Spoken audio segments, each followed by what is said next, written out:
2019. As welcome to a brief Tuesday afternoon update. A couple of things I want to talk about. I think they're important. Someone let me know if you're getting good audio in the chat room there, if you don't mind. We are looking at the Dow Jones Industrial Average. It's been down around 100 for the last 30 or 40 minutes. And you can see in this monthly chart that it started back around the 1st of August, and we saw the China devaluate its currency. We see it drop there, and we see it bounce, come back down, and now it's coming down off the second bounce, which we saw over Friday and yesterday somewhat. But notice the downward trend of each peak. That's important. And good audio. Thank you, guys. Appreciate it very much. Thanks. Now, we've got a couple of things going on. They're in mainstream media, and it's kind of concerning because we've got a problem going on between Mr. Powell at the Fed and our president, Donald Trump. And I think what we're seeing there is kind of some knee-jerk reaction. What we saw until just a few days ago, maybe yesterday, that the mainstream polls, which were fake polls, very fake, including Fox at this point, we call it faux polls, or faux news. And I don't know if they put Donna Brazile in charge of doing them. Even Fox had Trump way behind the Democrats in the polling. Now, we know from 2016 and in 2018, as we did the polls live, that they were very fake. Anyway, so Trump's listening to the polls. He's just put yourself in his situation for a moment. And again, even Fox was showing him down. And then he's thinking about the 2020 election. So what they're talking about now, what Trump wants to do is possibly do a payroll tax. Now he's passing that around and to try to stimulate the economy. The other thing he's on Jerome Powell about at the Fed is he wants at least a 1% decrease in the rate, guys. He wants to get down because all the other nations are doing it. Now, those two things are signs of a depression. There's signs that there's trouble, and that what we're seeing our president do, and I don't know again if it was because of the fake polls, but he was getting afraid that if the economy starts to tank, then he was going to have problems in 2020 simply because of the fake polls. Now, I'm just like you guys are. He's the best choice we got. And I'm not putting him down. I'm just trying to put myself in his shoes. So he's facing this dilemma. If the economy starts collapsing in any form or fashion, the Dems and the rhinos and mainstream media will jump on top of it and say he's killing the economy when actually it's stronger than it's ever been. Don't get me wrong. It's stronger than it's ever been. Look at 26,042.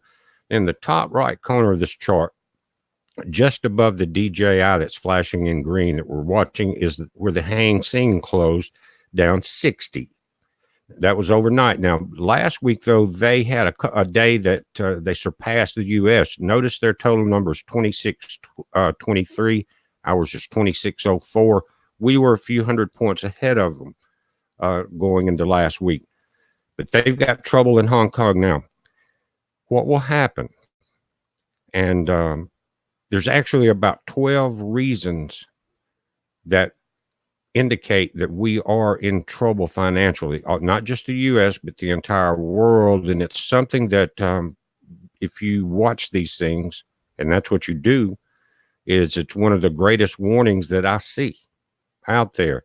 If you have an economic collapse and the banks collapse, and that's what we're going to get into just a moment, then nothing is strong. And it will cause a lot of trouble. Now, as we look at this again, we've got about 28 minutes, probably 30 minutes before the Dow will close. And this is kind of the important part. Again, look at your monthly chart. Starting August 1st, we saw the down turn with the currency war. And the video I did on that day, if you look back, I said that in the chart, this guy was showing that you got a trade war begins with a trade war, ends into a currency war, into a hot war. But the one that, like, especially in the currency war, the first one that strikes wins, because everyone else is reacting to that, and they're ahead of the curve on that drop. Now, China's trying to maintain that, and they're fluctuating in this trade war. And the markets are kind of on hold, even though you're seeing it down 94. That's not that bad for the total number of the market, but it's not going to rise at each. In other words, each bounce is lower than the one before. But some of the things to look for, again, if you go into cutting payroll taxes, that's an act of desperation to prop up a failing economy. So is lowering your interest rates. When they get down close to zero, you have no leverage. And so Powell wants to keep that strong. And so if we keep, I think, what are our interest rates at, guys? Average, 4.6 or something like that? You get really low, and you have no strength in the banks. Without the strengths in the banks, there's no lending for businesses. And so many large and small businesses depend on that lending to startups and to expand their business, and sometimes to keep it going and do inventory. But when that goes down, guys, the country becomes weak and the economy gets very weak. So Powell, to me, is right for not doing it. And maybe he understands what I'm talking about. Trump is worried about 2020. He wants to make the stock market look good. But guys, that's a major problem to me in the thinking here. We want him to win and have 4 more years, no doubt about it. Look at our options. But sometimes a businessman thinks too much like a businessman, and sometimes they think in the short term only. But by letting that interest rate go down, it weakens the economy, and it's always a sign that they're worried about a recession or a market slide. When they do that, Germany is down to some in parts zero, and some are minus. The 30-year note, you lose at the end of 30 years. Think about that. And that's what they're approaching here. So again, Trump is looking at short term so that he gets reelected in 2020. But in the long term, past that point, we would be in real trouble by getting it too low. You need a strong bank. You need a strong lending arm. And these nations across the world now that are near zero in their rates, they're falling apart because of that. Now, what they're talking about is there's 12 reasons, and the 12th one was the one I mentioned, and I'm going to read the 11 that are in this article, but the 12th one is the one that I mentioned about Trump. But it says last week, and we were doing this live, it says the spread between the U.S. 2-year and 10-year yields turned negative for the first time in 12 years. An inversion of the yield curve has occurred prior to every single U.S. recession since the 1950s. This one is one of the most important economic signals that we have. Number 2, U.S. consumer sentiment just fell to the lowest levels that we have seen in all of 2019. Number 3, 74% of the economists surveyed by the National Association for Business Economics believe that a recession will begin in the U.S. by the end of 2021. If it lasts that long, guys, because there's troubles in Europe and in Africa and in Asia. Big time. Number 4, U.S. industrial production just slipped into contraction territory. Let me go back to 3 a minute. When these economists say, you're okay right now, maybe there's going to be problems down the road, they're putting you off. That's their job. Number 5, the IHS Market Manufacturing Purchasing Managers Index. What are they buying? What are the manufacturers buying? Steel, whatever. Anyway, it fell to the lowest level that we have seen since September 2009, guys.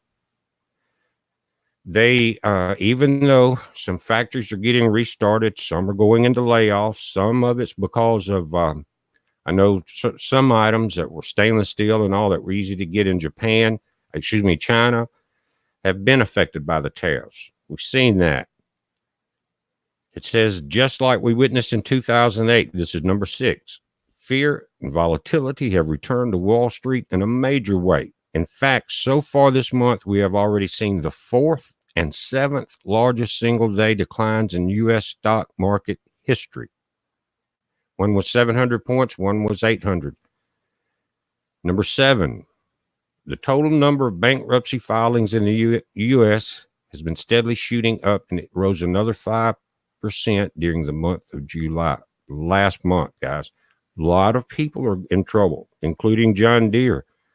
Now, I don't know about in your areas, but here in the South, all of the Freds just closed. Even the ones with the pharmacies, they're gone, closed overnight. Maybe one in a large area of many stores that's selling out the remainder of the merchandise. And there's some factories that are laying off. It says major U.S. retailers, this is number 8, continue to shut down more stores. And we have continued to stay on a pace that would break all-time record for store closings in a single year. Guys, I had to go up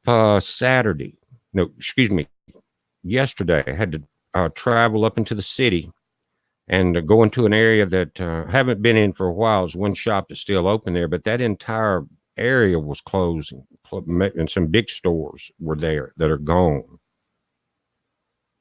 It says, on a year-over-year, U.S. freight shipment volume has now fallen for 8 months in a row. You guys, also, just a footnote, Amazon now is using some driverless 18-wheelers. So if you see some Amazon trucks, beware. It says, number 10, according to the Federal Reserve Bank of New York, the probability that a recession will happen within the next 12 months is now the highest that it has been since the last financial crisis.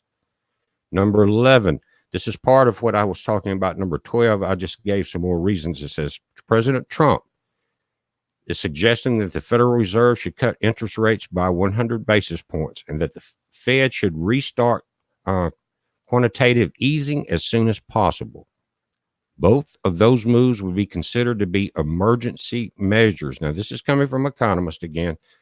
This is an article on Zero Hedge, by the way, they said these emergency measures should only happen if a major economic downturn was imminent. Guys, the other nations, if you study it, look at Europe, they already have lowered and eased everything they can, and they're still collapsing, and now they have no strength left because they went to zero interest rates. And they're coming up with Ponzi schemes to sell zero interest mortgages that actually have a negative interest rate. It's a Ponzi scheme. I saw one of the major economists talk about it was becoming the largest Ponzi scheme that the planet had ever seen. Now, in the list of those 11, what it doesn't mention is China. But the article goes on to say that the escalating trade war with China is another watch factor. And that's why the markets are as stable as they are right now. Even though we're down some and you see the bouncing, and I think that's one reason that Trump has put off some of these tariffs to December the 15th, because he was seeing the world around him. His economists were talking to him and telling him, look at Europe, look at Germany, look at Africa. He knows what's going on in China. He says they're in trouble. They have lowered interest rates. They've done everything they can. And now they're doing Ponzi schemes to try to prop up their banks. So again, I think with the pressure on the Fed is simply about politics and not about economics. And I'm afraid to say that, guys, but it is what it is. That's the only reason he's staying on it. And you see it on Twitter about once or twice a week now. What is he doing? Jerome is crazy, or whatever he's saying, you know. And I'm not downing our president. I just understand that, again, politics over economics. It's not. We need to keep that interest rate where it's at least, and maintain the strongest system on the planet. Not run with the pack, but guys, the people that are behind this, not the ones that are saying wait, the people behind all of this know that it will cause a major problem in the U.S. And is that what they're trying to do? Rush this into economic decline the way that the euro has done to Europe? Because you know that we're playing against some evil people here. Now, the Dow 101, we've got 7 minutes plus in trading, and then you'll see it close out. Guys, thanks for coming. I've had to take a couple of days off. Had to get a little rest, guys. But again, if you didn't catch those 12 things that I talked about, if you're just coming into it, this won't be a long live stream, but it will be archived, and you can go back and check it out. But again, guys, I'm seeing a few signs that worry me about the 2020 elections, and I just went over that. And you know that I'm behind our president 100%, and I will vote for him again, and I'm going to vote for him again. But there's no man is 100% right, and he's letting this election 2020 thing get to him. He's trying to prop up some stuff that really needs to be left alone and let it settle out without lowering interest rates and without weakening our lending systems. That and that wisdom alone would make me vote twice as hard if I could, guys, just for him to back off and say, wait a minute. So we may take a little hit on the stock market that I brag about all the time, which it's as high as it's ever been, no problems. But he needs to back off from that and say the markets are going to have to level out. This trade, he's the one that said the trade war with China would have some pain involved, but it had to happen in order to level the playing field. Now that we see some of that pain, he's trying to attack the Fed. It's not smart, especially for supposedly one of the smartest businessmen on the planet. Okay.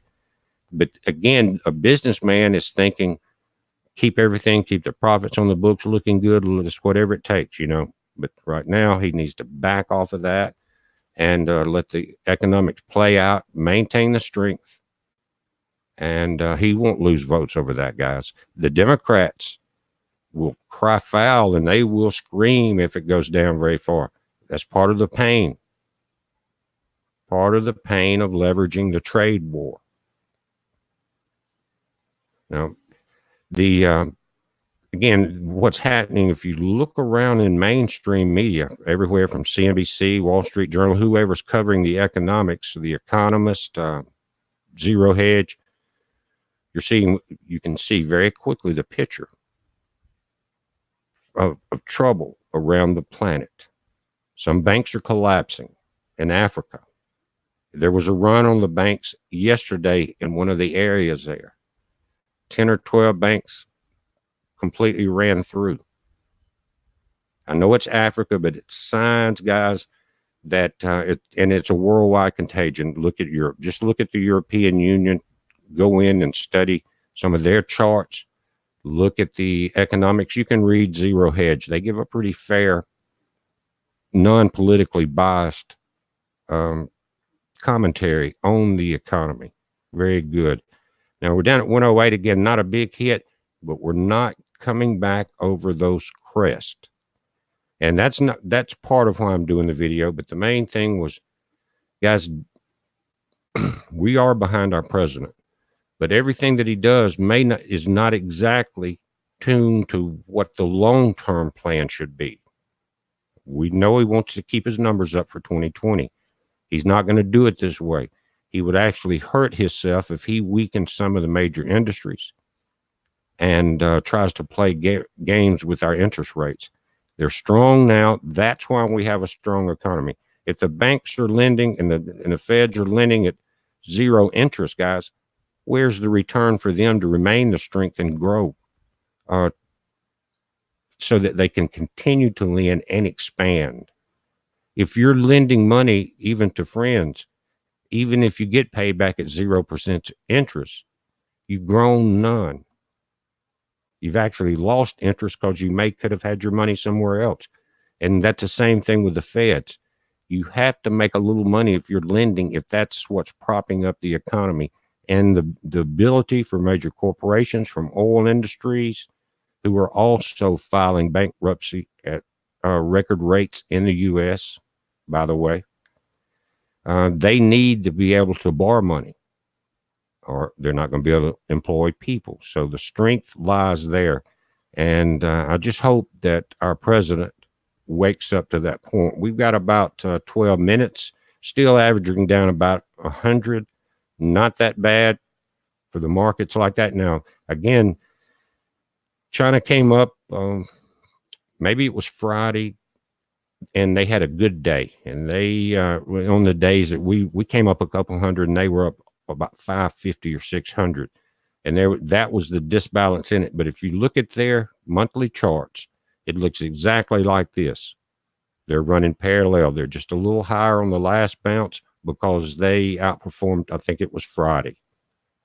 But if you look at this, and let me shift it just slightly, well, you can see crude oil is down 20% at $55.99 a barrel, or 0.2%, excuse me, at $55.99 a barrel.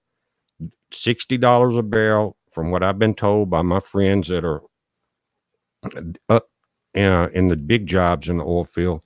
$60 is what they need in order to keep a pretty good employment force going. So they are below that. And like I said, if you look at or type in or Google oil field bankruptcies or oil industry bankruptcies or drilling, anything in the oil exploration, and that field, guys, is in trouble. They're actually making more money by turning natural gas into this what's called pure plastic pellets than they are from selling natural gas now. And these pellets are never go away, and they're polluting everything. They're even now, as as plastic breaks down into the oceans, it gets into the atmosphere, into micro pellets, and they're even measuring it in rain. The long-term effect of that silicon into your drinking water and everything else is yet to be seen. But we know it's killing fish. But again, they are now, if you look at this, look at the plastics, natural gas in the plastics industries. Now, some of the big companies that were producing natural gas and selling it have figured out, because of the price and it's cheaper just to make these pellets and ship them around the planet. I never thought I'd see that, but things are upside down. We are at 250, guys, 10 minutes in. Look, we're at 101. It's probably going to hold right in here, and the market turns. Today's Tuesday. We got 3 more days in the trading week. What will be the determining factor is, right now that I see a major turn, would be what happens in Hong Kong, because the Chinese have a couple of options that we've talked about. It's there's information, and I saw an article from one of the protesters this morning on Fox News, and he was talking about it. They're not going to give up. China will probably not give up and lose face, and he said they're looking for bloodshed in the streets. If that happens, you're going to see the second most powerful economy in the world get into big trouble, and at that point, the dominoes will start falling. And so that's what we're watching for, as we're going down with 9 minutes to 114 at 26.21. Now, yet overnight last night, if you look at the HSI in the top right, they stopped their run up that they had for a day or so. And then as it closed at minus 60.3, the world is waiting on Hong Kong. And the second phase in that is how the trade war with U.S. and China will work. Also, major players in Wall Street are watching what Jerome Powell is going to do with the interest rates, with the pressure on him from our president. Will he yield to that pressure? But if you see, this is what they basically call a flat market. When you're dealing at 26,100 points, is not that big a deal, but the 30-day chart shows that there's trouble. So they're remaining basically flat, waiting to see if the knee-jerk reaction from Trump will lead to one from Powell. Lower interest rates, follow Europe down the tube. The bonds are in trouble. And just to keep his ratings up for the 2020 election. He has, maybe someone will convince him that we are behind him, even if we see some corrections in the market, because we were prepared for the pain of a China trade war in order to try to rebalance the playing field. As I've said several times, we knew that was going to happen, but don't crush the last Federal Reserve that has a positive balance almost on the planet to maintain a high voting percentage. We're behind you, Mr. President. We're here. Don't crush the feds. Leave that alone, because please look around the world. Everyone is doing the things that you're talking about, and it's leading to disaster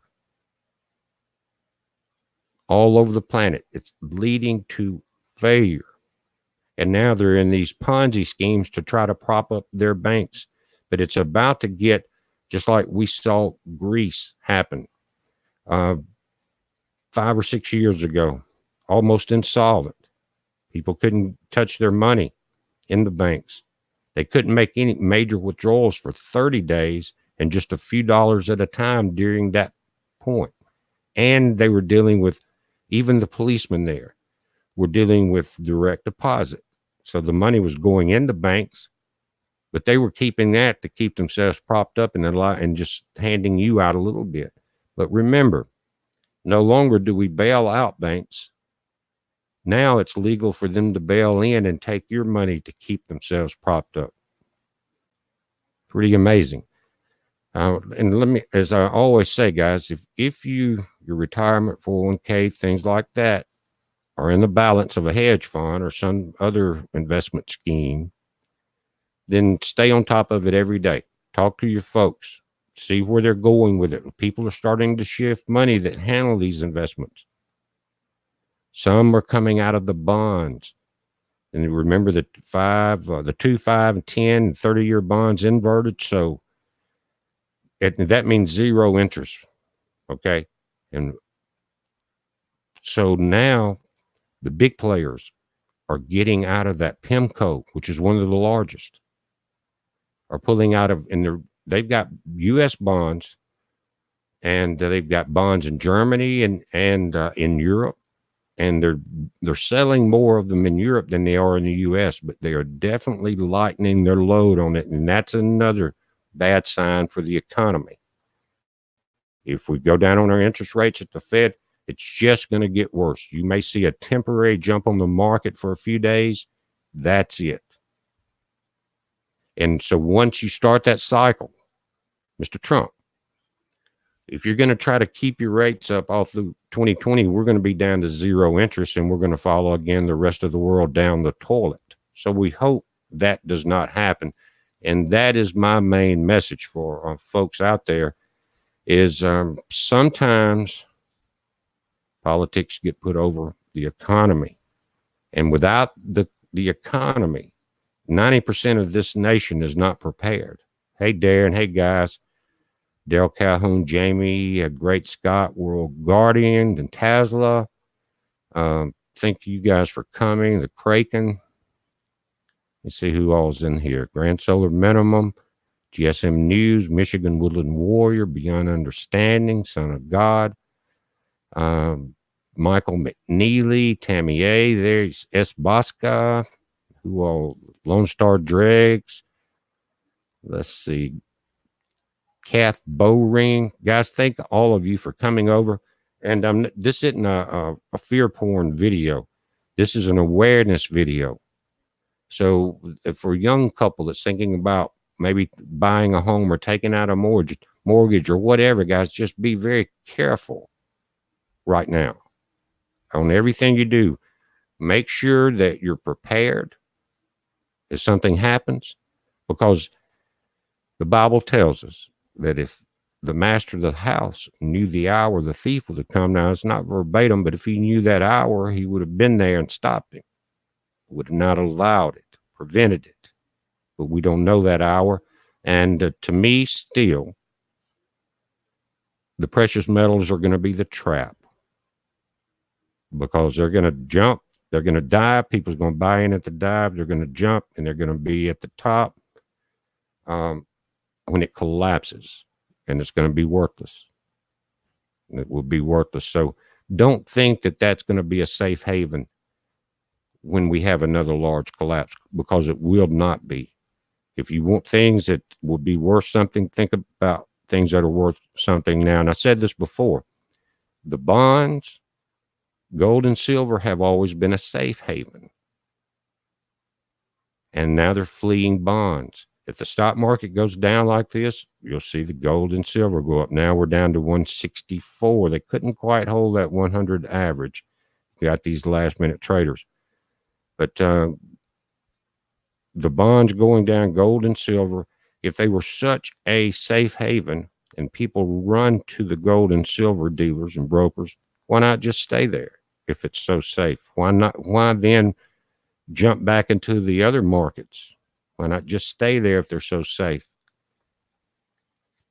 It's not really safe. You can't eat it. If you can't eat it, it's going to be worthless. The only valuable metal will be lead for trading, bartering, hunting. That's the only thing that's going to be worth anything, unless you need silver bullets. You know, and that's going to be kind of expensive, but at least you could do something with it. We are 172. We may hit 200, guys, at 259. We got a minute left, but you'll see that ticker go for another 5 or 10, 8 minutes, 10 minutes sometimes. And then the NASDAQ and the S&P 500 will go further than that. Now, about probably 10 o'clock tonight, our time, I think, the markets will start over in Hong Kong, the HSI you see there. And those are the two really competing markets in this trade war. You got Hang Seng, and you also have the Nikkei in Japan, but mainly the Hang Seng and the Dow Jones at 169.9. As if you didn't see the video before this, check it out short. It's about the comet P186. They're saying Thursday evening. You'll be able to see it with the naked eye. And if you got binoculars, and they're saying a DSLR camera will be really good. But look to the east where the sun rises. It's going to be after 10 p.m. on Eastern time on the East Coast, after 9 Central time as it goes across the nation. But look to where the sun rises, and the sun will be setting behind you. And as it gets dark, start looking into the eastern sky. Now it's not going to be real low. I think it's set up about 40 degrees or so, and it will look like a star. It's a little over 1 AU away, which is the distance between the Earth and the sun. But they say it will be a star with a tail. I've seen them before, and it's an amazing image. And if you got a good enough telescope, remember this comet broke up into 4 large sections they know of 6.9 years ago when it came around the last time. So again, that's like a shotgun blast. It spreads out. It's amazing to see. We've seen them blow apart a lot bigger than that. Again, naked eye, if you can see clearly, but they say that totally there's about a 10-day window. So it's not just Thursday night, but that's the closest approach as far as visibility. And again, you'll be catching the sunlight because it'll be high in the sky, but the sun will be behind us. And you'll see they're amazing. You'll get that green tail. If you got a good telescope, you may even see the separate segments of this comet.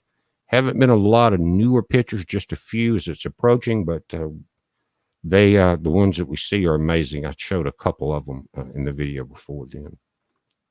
And one other thing about space while I'm here, there were some images of an explosion on Jupiter from an asteroid impact about a week ago. You guys remember that? And I saw the images. There was a ground-based telescope, and it was a white puff about planets about the size of our planet that popped up there. You saw where the explosion went in. And there was concerns about, well, that there may be incoming because of that. But guys, think about this. If it's a ground-based telescope and you're on the Earth, you're looking at the face of Jupiter, and this was in the bottom left corner, Earth facing, and you see the impact, then it is going the other way. It's not coming towards our planet. It's going the other way. And if you was a satellite and you were way out there and you could see it coming from the back or from the corner, you may have him incoming, but whatever hit Jupiter was going away from the Earth, or we would not have seen it. And just, I have had a lot of questions about that. But as we are closing, it's 3:03. You still see the ticker going 173.4. It will probably settle somewhere in that area right there. It's down 0.66% at this time. This is going to be interesting for the rest of the week. Will Jerome Powell cave to Trump pressure to lower the rate? Will the sanctions between the U.S. and China balance out enough between now and December 15th to alleviate the worries about that? Again, the markets are on a coasting pattern right now, trying to maintain, as these lever pushers, they're trying to maintain a level market, watching to see what Jerome Powell will do under Trump's pressure again, guys. But again, yeah, it had already passed us. That's right. It had come from somewhere else. If it's obvious. So, and I'm not saying that things don't come in and have not hit Jupiter that were from the other side or from the side that were drawn in by gravity. We've seen that too with the disintegrating comet before. But when you see that broadside from Earth facing, you caught it probably coming over us more than just like Darren said. But guys, again, I just wanted to come in here. It looks like we're going to settle it around 170. And I wanted to go over those 12 or so details. And again, it's not a fear thing. It's an awareness thing. And we're watching the tropics. You got a couple things headed out towards Hawaii. You guys keep an eye on that. We'll do an update. One system I'm kind of watching may go into the Bay of Campeche. It's just a center of low pressure that's moving over the Yucatan Peninsula now. It's large, but it's not real cloud wrapped. But if it gets later in the evening, I may do a video on the Atlantic and the Pacific. It's getting to that time of the year we're really having to watch it, and they're saying it's getting more and more backloaded the longer it delays. We will see, guys. But again, this is a heads up. I appreciate you coming. Watch for updates later this evening, and we may, depending on the futures and how the Hang Seng does overnight, come in with a live market opening. But it's a heads up, guys. Thanks a lot. Be safe.